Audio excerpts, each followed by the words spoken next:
오늘 저는 정인이 사건 및 이에 대한 문재인 대통령의 메시지에 대한 입양 가족의 입장을 포함하여 국회의원으로서 저의 입장을 말씀드리고자 합니다.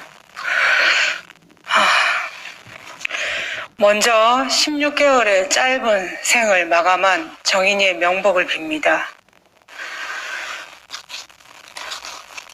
준비한 말씀을 드리기 전에 다시 한번 주장합니다. 10개월 아기에게 어른의 손은 흉기입니다.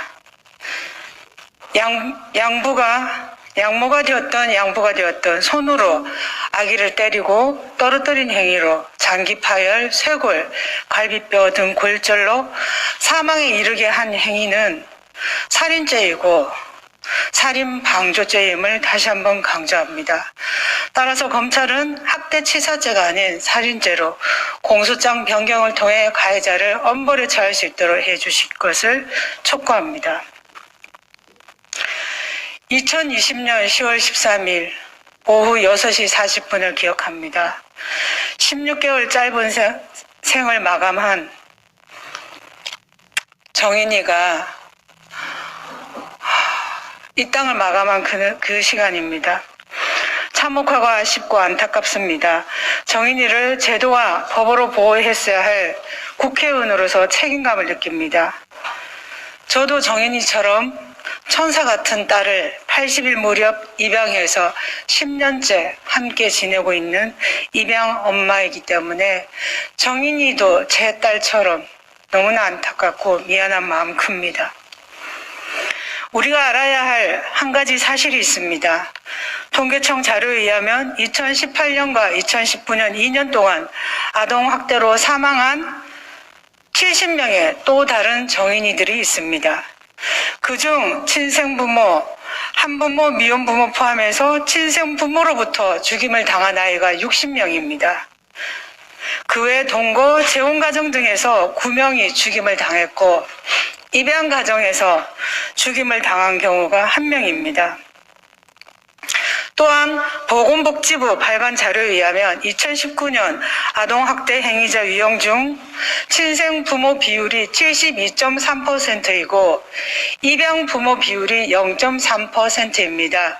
물론 입양부모에는 민법상 일반 입양, 친양자 입양, 그리고 정인이처럼 입양특례법상 입양이 있기 때문에 이것만 분류해서 떼낸다면 0.3%보다 더 낮겠죠. 죽음은 값을 매길 수 없습니다. 모든 죽음은 같습니다. 비극적으로 죽은 정인이만큼이나 69명 다른 정인이들의 죽음도 비극적이고 애통합니다. 그 정인이들은 모두 부모의 학대로 죽었습니다. 한 명 한 명의 정인이가 죽어가는 2년 동안 국가는 뭘 했는지 묻지 않을 수 없습니다. 2019년 4만 건의 아동학대 신고가 접수되고 3만여 건이 아동학대로 판정났습니다. 아직 살아있는 정인이가 4만 명입니다. 이 지경이 되도록 국가는 뭘 하고 있는지 다시 한번 묻습니다. 1월 4일 대통령 지시 관련 브리핑 자료가 각종 언론사에 헤드라인을 장식했습니다. 입양 절차 전반의 공적 관리 감독뿐 아니라 지원을 강화할 필요가 있다. 아동과 양부모의 결연이나 양부모의 적합성 판단, 사후관리 등의 입양 절차 전반이 민간 입양기관 주도로 이루어지고 있다. 입양가정을 방문하는 횟수를 늘리고 입양가정 조사를 할 때 주변인 방문과 조사를 의무화하고 입양가정 내 위기 검증을 강화하는 방안을 검토 중이라고 말씀하셨습니다. 문재인 대통령님, 정인이 사망 후 SBS 그것이 알고 싶다 방송이 나가기 전에 이미 주무부처인 보건복지부 아동복지정책과와 아동학대 대응과에서 정인이의 입양 전후에 대한 매우 면밀한 조사와 사실관계 확인을 했습니다. 그 결과 입양 과정 및 절차상의 문제는 없었고 사건의 근본적인 문제는 입양 사후관리에서 공적 시스템, 특히 경찰이 허술했으며 제대로 작동하지 않았다는 결론을 이미 내린 상태였습니다. 말하자면 이 사건의 공범은 국가, 즉 경찰입니다.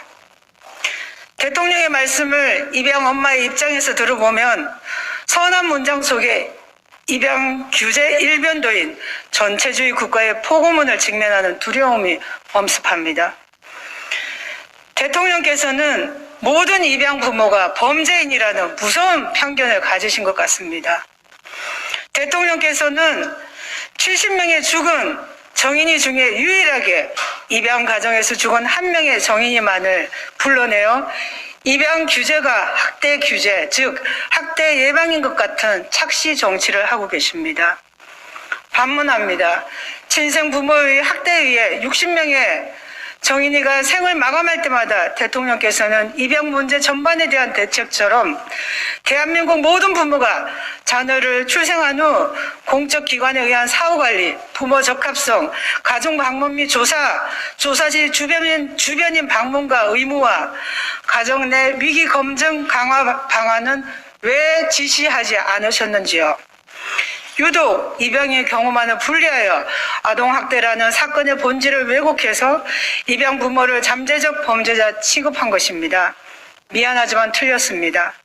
살아있는 정인이를 죽지 않게 하려면 대통령께서는 모든 70명의 정인이의 삶을 복귀하셔야 됩니다. 그리고 거기서 천천히 답을 찾으셔야 합니다. 대통령께 묻습니다. 이 땅에서 입양이 사라지게 하고 싶은가요? 예비 입양 부모를 잠재적 범죄자 취급하신다면 그 논리 그대로 60대 이상이나 학대 가해 행위자 비율이 높은 친생 부모인 대한민국 모든 예비 부모를 잠재적 범죄자 취급하여 출산 후부터 철저히 관리하셔야죠. 입양 부모와 친생 부모의 차이는 단 하나입니다. 내 배로 낳았는지 가슴으로 낳았는지 그것뿐입니다. 말씀드립니다. 정인이의 죽음은 입양 때문이 아닙니다. 정인이의 비극적인 죽음의 근본적인 원인은 아동학대를 예방하지 못하고 학대 신고 후에도 제대로 기능하지 못한 국가 시스템의 문제입니다. 입양기관을 공적으로 하시겠다고 하셨습니다. 그런데 경찰이야말로 가장 공적인 기관 아닌가요? 그런데 그 경찰은 무엇을 했습니까? 3번의 학대 신고에도 손을 놓고 있었고 아무 표현도 저항도 못하는 정인이를 그 악마의 소굴인 집으로 돌려보냈습니다. 가정 내 학대는 외부에서 발견하기 몹시 어려움에도 불구하고 3번이나 학대 신고가 있었다는 것은 그만큼 잦은 학대가 있었다는 방증임을 아동학대 전문가나 학대 예방 경찰관이라면 기본적으로 인식하고 있었어야 했습니다.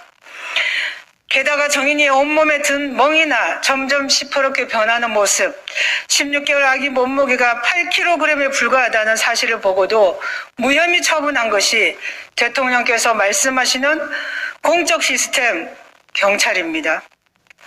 입양기관이 양부모의 의사에 반하여 마음대로 집 문을 열고 들어가서 정인이를 확인할 수 있나요? 그것은 수사권을 가진 경찰이 그 역할을 다해서 정인이를 죽음에서 건져냈어야 합니다. 정인이의 죽음은 오직 살아있는 정인이들을 위해 추모되고 기억되어야 합니다. 그리고 다시는 이 땅에서 학대가 뿌리 내리지 못하게 해야 합니다. 정치인의 한 푼어치 이익을 위해 국가 권력의 실수를 덮기 위해 죽은 정인이가 사용되어서는 절대 안 될 일입니다. 우리는 죽은 정인이를 위해 산 정인이들을 안전하게 돌아봐야 할 의무가 있습니다. 그 출발은 정확한 문제 진단에서 시작되어야 합니다. 저는 지난해 12월 16일 경기도 양평에 차가운 언덕 위 눈밭에 잠들어 있는 정인이를 만나고 왔습니다. 그때 저는 정인이의 이름을 공개할 수 없었습니다. 왜냐하면 16개월 정인이의 뜻을 제가 다 헤아릴 수 없었기 때문입니다. 그러나 이제는 정인이라는 이름을 만인이 알게 되었습니다.